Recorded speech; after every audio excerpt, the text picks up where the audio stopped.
Hi everyone, welcome back to another video. We are starting this amazing 3-part series all about Ayurveda, and I am joined by Dimple, who is an amazing Ayurvedic coach and gut health coach, who is also the founder of Prana here in Mumbai. So today we're going to be talking about the fundamentals of Ayurveda. So basically like a very simple introduction all about Ayurveda, and who better to have than my teacher who I have been studying with since I've been here in Mumbai. Yeah, and that's great. It's going to be a good test for you. I know, this really is a test. I've got the teacher literally sat next to me talking about Ayurveda, so I hope I remember it all. But I'm going to be asking lots of questions throughout, so don't judge me if I should know it already. Well, she's been an excellent student, so nothing to worry here. Oh, thank you. So, where should we start? What Ayurveda is, where it started from. So, Ayurveda is a 5,000-year-old science, and it's basically a science that helps prevent diseases. Rather than waiting to get sick, we invest in healthcare on a daily basis, and we eat as per our body constitution, as per the climate, as per the city that you live in, the habitat you have, and the lifestyle that you have, so you don't get sick. The whole idea is to detoxify the body and keep it disease-free and toxin-free. Right. And this was formed about 5,000 years ago. It has 8 branches. It's incredible that it's 5,000 years old and is still one of the only sciences that actually speaks about preventing disease rather than just curing. Yeah. And in fact, this is also the only science that has withstood the test of time. For 5,000 years, people have practiced it with a very low margin of error, one. Second, it was passed on generation to generation with a lot of knowledge being added with every culture, with every religion, every caste and community that practiced it. Yeah. So there's a lot of value addition. And the whole point of what Ayurveda is, not only is it preventive healthcare, it most importantly takes you back to your roots. Yes, absolutely. To nature. Yeah. And Ayurveda translates as the knowledge of life. So it really is a very holistic approach to well-being as a whole, including your body, your environment, even down to when you should exercise, what you should eat, and we're going to be covering all of this. And I'm excited for the following 2 videos as well, where we're actually going to be delving even deeper into gut health, and then the third is going to be about panchakarma, so actually the detoxification process. So there are 5 elements that cover Ayurveda, so everything is made up of these 5 elements, right, including our body and our whole world. Yeah, in fact, if you look at the whole universe and the planet, there are only 5 elements. There is no other element besides this. It's earth, water, fire, air, and space. You can also call it ether, space. Yes. So these are the 5 elements that makes the planet, that makes every living creature that you see, be it plants or animals, or even your furniture is actually made up of some of these elements. And the human body is also made of only these 5 elements. So if you keep these 5 elements in balance, there's no room for diseases. But even if one element goes out of balance, it causes diseases connected to that element. So what Ayurveda has done is it has basically categorized all diseases also based on the elements and based on the doshas. So we can actually know in advance that if I'm this dosha, I have an inclination towards these diseases. Yes. So let me already do a preventive diet and a lifestyle to avoid these diseases. So you've mentioned doshas there. This is kind of the only part of Ayurveda that I knew about before I met you and I came to India. So doshas, I've been speaking about on my Instagram as well, and people have been replying saying, what are you talking about? This is like another language. So I think one of the most important aspects of Ayurveda is the 3 doshas. So every single person is a balance of all 3. Should I talk about the doshas? Yeah, why not? So we have kapha, we have vata, and we also have pitta. So everyone is a balance of all 3, but most likely people have an imbalance. So that's where you're dominant in 1 or 2. The goal is to be balanced in all 3. So I, for example, have a slight vata imbalance. So everything that I do in terms of what I eat, what I drink, how I even live my day-to-day life is all about balancing that vata to make sure that they are all level. To break it down further, from what you explained. So when these 5 elements come together, they become 3 doshas. So when earth and water comes together, it becomes kapha. And kapha dosha is predominant in the head and the chest region from here onwards. So when earth and water is excessive in the body, you'll have diseases connected to those 2 elements. You could have a cold, cough, allergy, bronchial disorders, or issues in the lungs, or you might catch a fever quite often, or you might even have a sluggish colon. So kapha dosha is predominant here. So we know by default that a person who's dominant in kapha has an inclination towards bronchial health issues, and hence they must have a certain kind of foods like say honey, ginger, and pepper to avoid these diseases. Yeah. So that's kapha. That's kapha.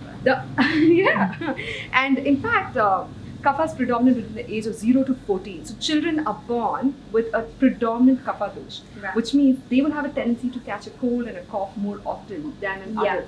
So if you see, no matter how well you take care of your kids, they go to school and they come back with an allergy, and you'll be like, what are you doing? I took such good care of you. I gave you a good bath, I gave you nutrition and food, and you still come back home with a disease or with a disorder. Yeah, it's just their age bracket. I bet anyone can be Kapha, any age. It just means that 0 to 14, you're more likely to have the Kapha imbalance. Yeah. In fact, like you said, anybody can have it in the sense. Kapha basically is responsible for stability in the body. It helps in building your bones, your tissues, your muscles, teeth, nails, and hair. It gives structure to your body. So Kapha can be translated as stability or structure. If you don't have Kapha, you're literally like an amoeba. You're like a shapeless creature, right? So everybody must have good Kapha in their body to have a good structure. Yeah. But if it is out of balance, then Kapha people tend to put on weight, they become obese, they become like a couch potato, they may have social isolation issues, they may not want to socialize, they may experience a drop in their ambition and the aggression levels as well. It just becomes a little difficult for them to go out there and conquer the world. Yeah. And that's something I actually found really interesting, how the 3 doshas reflect your body type as well.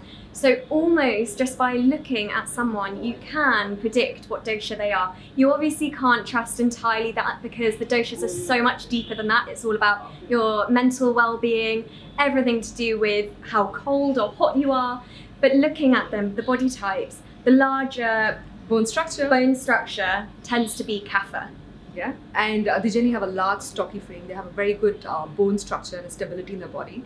They're generally more compassionate, empathetic, kind, because Kapha is responsible for those cool, kind emotions.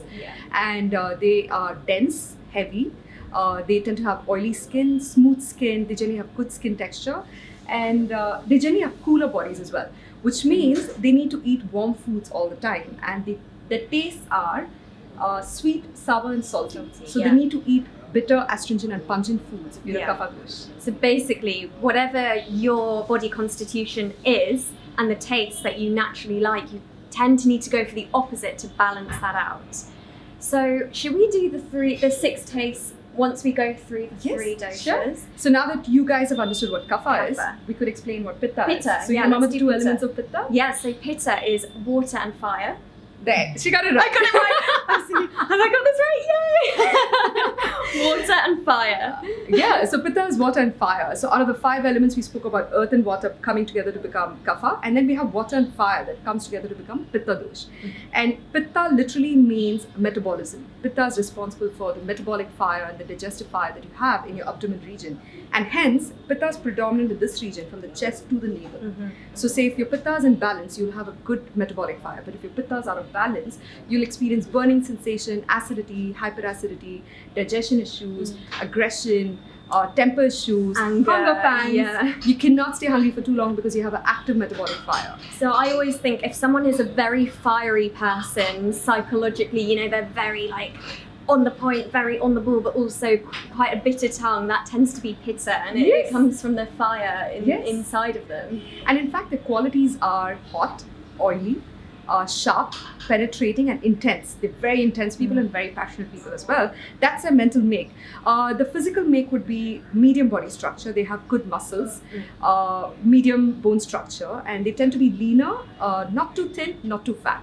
They put on weight quickly, but they also lose weight very quickly. Very in proportion. Very much in proportion. That's Pitta. And it's predominant between the age of 14 to 40, I would say. So if you've seen teenagers, when their Pitta is very high, it starts erupting on their skin, and hence they have more acne. Right, yeah. That's Pitta, the metabolic fire. And you have metabolic fire not just in this region, you also have it in the brain. It's called perception. So what you see every single second is being converted into perception thanks to the Pitta in the brain.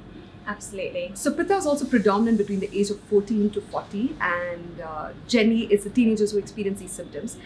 Pitta is basically fire and water, so it's predominant in the chest and the abdomen region, and it loosely translates, or I would say roughly translates to transformation in the body.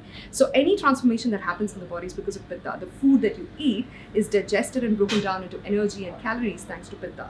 And the thoughts that you have, the things that you see is converted into perception thanks to Pitta. Right. The ideas that you have is converted into a project. The execution method is called Pitta. I think of Pitta as being the one that executes everything. So Vata, we'll come to Vata in a minute, tends to come up with the ideas. They're very creative.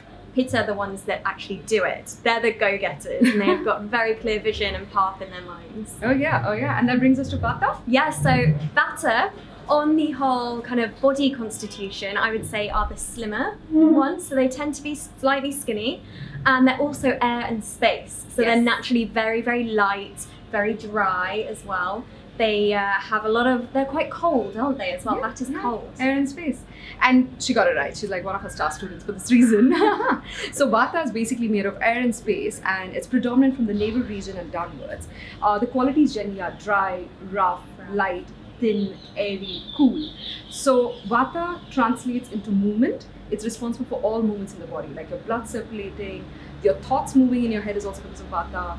The food in your stomach getting digested, that movement is Vata. The food being pushed into the intestines for absorption and assimilation, and then pushed into the colon for elimination of waste is also because of Vata. In fact, mothers who are pushing their babies, that is also Vata. Yeah, I found that so interesting. So mothers, when they're about to give birth, tend to have higher Vata. Because that movement helps to push the baby out. So your body naturally creates more Vata. And once the baby's out, then we go through a series of treatments to reduce the Vata dosha, so it doesn't convert into pain. Because Vata movement is also responsible for all kinds of pains in the body. When Vata is in balance, the person tends to be talkative, enthusiastic, energetic, very creative, and they have a lot of good ideas, and they're generally very active socially. But when Vata goes out of balance, it causes pain in the body, like joint disorders, muscle aches. It can also cause restlessness and anxiety and stress, and can lead to depression if it's not corrected at the right time. Absolutely. And one aspect that I found so interested studying is actually the taste of foods and how that correlates to your dosha. So we spoke about how you need to balance actually what your dosha composition is naturally wanting, so the taste, and then you can go for the opposite. So this is called Shadarasa, and there are 6 different tastes. So the first, this is going to really put me to the test now. Tell me what the 6 tastes are. Okay, the 6 tastes are Madhura, which is sweet, Alma, which is sour, Lavna, which is salty, Katu, which is spicy, Thika, which is bitter, and then the last one is Kashaya, which is astringent. This is an easy way to remember because we always start with sweet. Because as soon as you're born, the first thing you crave is actually sweet foods. So we always talk about sweet first. The mother's milk is sweet in nature. Yes, pumpkin, melons, chocolates, milk, honey. Mother's milk, honey.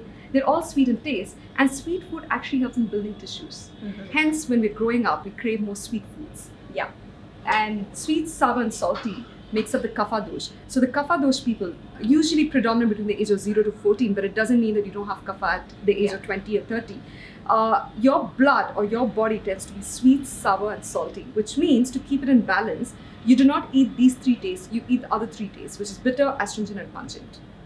And that helps you keep kapha dosh in balance. Yeah, absolutely. Yeah. And if your kapha or any of your doshas end up being slightly out of balance, you have to be careful because your body can actually end up craving exactly what it doesn't need. So as much as it's important to listen to your body, sometimes kapha will crave sweet foods, which they naturally have in their body. Yes. So they should be going for the opposite, but they still crave the sweet. So it's all about just finding that balance and not going too overboard. And in fact, we spoke about how we're literally a visual representation of what we eat and think. So kapha dosh have large, stocky frames, and if kapha is out of balance, they become couch potatoes. They will crave more fattening, starchy foods like potato chips or sweet potato or chocolates and ice creams. You know, they crave a lot of comfort foods that are sweet in taste, sour and salty in taste, like, you know, all your junk food. And that craving comes due to an imbalanced kapha dosh. Right. So the best way to cleanse your imbalances is to immediately go to the other 3 tastes and have more bitter, astringent, pungent foods to lighten your tissues and to detoxify the tissues. Absolutely.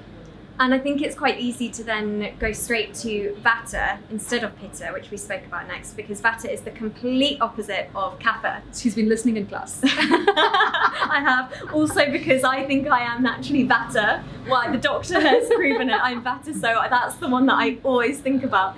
So Vata, naturally, the tastes are basically what Kapha needs. So naturally, we are bitter, astringent, and pungent. You're not bitter, astringent, pungent by the mental make. It's just the taste of your body. Just the You're taste, not bitter people. not in You're character. usually very creative and very sweet and energetic people and very talkative and enthusiastic and a lot of creative ideas. But your make is such that your body has more bitter, astringent, pungent taste inbuilt. Which means you need to eat the opposite. You need to have more sweet foods in your diet. Now, when I say sweet foods, I don't mean refined sugar or chocolates or ice creams. I mean fructose, natural fruits. You need to have more fruits in your diet because that also creates moisture in the body. We spoke about how Vata is dry, rough, light, thin, airy, and cool. So they need to have the opposite, which would be warm foods, well-cooked foods, greasy foods, which means more ghee in their diet, and coconut oil, cold-pressed coconut oil. Yeah. So that helps in greasing or lubricating the bones, tissues, and muscles and nerves so that you don't experience pain in the body. You also have to eat mildly spicy food to boost your metabolic fire and less salty food so that you don't end up having, dehydration issues or water retention issues. But a little bit is good. So, A little bit is yeah, good. you Yes. need to have a little bit, but not too much. Yeah. In fact, the beauty of Ayurveda is it says that incorporate all 6 days in your meals every single day so you don't get sick. It actually takes care of all imbalances. Your body is literally like the most magical instrument you'll ever own in your entire life. And you're not actually telling your body, what to do every single second. You're not telling your body, breathe in, breathe out. You're not telling your heart, beat now or stop beating now. Or you're not explaining to your stomach how to digest. It does its own job. What you need to do is provide it the right nutrition so it can take what it wants and balance all the imbalanced elements and doshas in the body. Absolutely. So Vata needs sweet, sour, a little bit of salty, but not too much. Not too much. So now And sour is also good sour. Like, Yeah. lemon is good. lemon. But we don't want citric fruits, that can cause them to cringe. We don't want that. Yeah. Like a chai eating a lemon. Yeah, You've seen it's how a chai too cringes. much. Yeah. That's too much for a vata. Yeah. Yeah. And then on to Pitta. Yeah. This is the one that I always get really confused with. They need sweet, pungent and astringent. Almost there. So an easy way to remember Pitta dosh, because it's fire and water, visualize the fire, the sun, and hence the lemon. So the Can't sour, have pungent, can they? Yeah. sour, pungent, and salty. Yes. Okay. That's the taste. So visualize a lemon. Pitta people are generally like a lemon. They're sour and they're salty. They also sweat a lot. So if in a group of 3 people, the person who feels cold the first is Vata. The person who sweats a lot is Pitta. And the person who's generally very stable and doesn't move around much in a party is Kapha. You can easily pick a person in the room. So Pitta people tend to sweat a lot and hence, their body is already salty. So they're salty, sour and pungent, which is spicy. Which means they should eat less oily and spicy foods because the body type is already hot, oily, sharp, intense and penetrating, which means we need to sweeten them. How do we sweeten them? We get the most sweet foods, natural fruits, and you can also have a lot of bitter vegetables because it helps in lightening the tissues and also deworming the body, like coffee, spinach. They're actually good for the body, Yeah. for Pitta people. I always think of Pitta people with the fire in their stomachs. What foods would be good for that fire and what would actually enhance the fire even more, which is not what we want. So you imagine spicy foods in that stomach with the fire is just not going to be what we want at all, just cause even more of an imbalance. So anything that can actually suppress that fire as much as possible is what they want. Yeah, and also make sure that while you're trying to keep the fire in balance without suppressing it, because the metabolic fire is good, do not go overboard with extremes. Like, do not have cold foods because that can actually aggravate or irritate your Pitta, which can cause burning sensation in the stomach. So Pitta people shouldn't have ice creams or cold milk or cold water. They should have water at room temperature or slightly warm. And actually, in fact, no one should have ice cold water or ice cold drinks. It's just not good for the body. That's something that I have really implemented into my day-to-day life. No iced drinks whatsoever. My water is always room temperature now, and that's since the course. Oh, that's really good. I'm so glad you've been incorporating that in your daily lifestyle. I was listening. Yeah, that's your dinacharya, which we're going to talk about hopefully in the next video. Exactly. So we've spoken about Kapha, we've spoken about Pitta and Vata. Just to revise, Kapha is earth and water. It's responsible for stability in the body, the bones, tissue, teeth, muscles, nerves, and hair. Pitta is responsible for transformation in the body, hence it's made of fire and water. Transformation literally comes from fire. Vata is made of air and ether, or you can call it space, and it's responsible for movement in the body. So for Kapha person, have more bitter, astringent, pungent foods. For Pitta person, it's good to have sweet, bitter and astringent foods. Astringent foods would be foods like pomegranate, apples, and Vata people should have what should better people have? So the things that I've been having is coconut milk, sweet foods, but good sweet, so kind of unrefined sugar. Jaggery is brilliant. Now that I'm here in India, I'm loving that. Vegetables like sweet potato are good. That's really good. Naturally sweet, but also a little bit salty. But not things like broccoli and cauliflower, because they are more airy in nature. So that wouldn't be great for the bloating. So she's got the 3 doshas in place, and she's got the Shadarasa in place, which is pretty good. There we go. And what do we say? What do we say? We become what we eat. We become what we eat. Absolutely. And we become what we think. Yeah. And the whole point is, make food your medicine. Don't make medicine your food, because if food is right, there's no need for medicine. But if food is wrong, medicine doesn't work. Yeah. Because you're eating 3 times a day, and if you keep eating the wrong foods, medicine will show no results. Yeah. And I would also say eat locally as much as possible. So Ayurveda can absolutely be applicable anywhere around the world. You just need to make slight adjustments based on where you are and what is available locally. So that is the introduction to Ayurveda. I hope you found this really, really interesting. And if you would like to find out about your dosha, there's actually going to be an online test. I'm going to leave this in the description box down below. Yeah, that'll be great. Like, you can actually log onto the website and fill in some details about your characteristics, like your mental, emotional, and your physical make, like teeth, nails, skin, hair. And we can actually help you evaluate what body type you are. And we'll also put up some food charts that you can start following if you want. And if you don't have access to our clinic, why not practice it remotely? Anywhere you are in the world, you can find out your dosha. And I think it is so interesting, especially when you find out exactly what dosha you are, and you can start altering little things in your life based on that. So thank you so much for watching. Make sure you check out the coming videos that are going to be about gut health and panchakarma, so the detoxification process. And we'll see you then. Bye.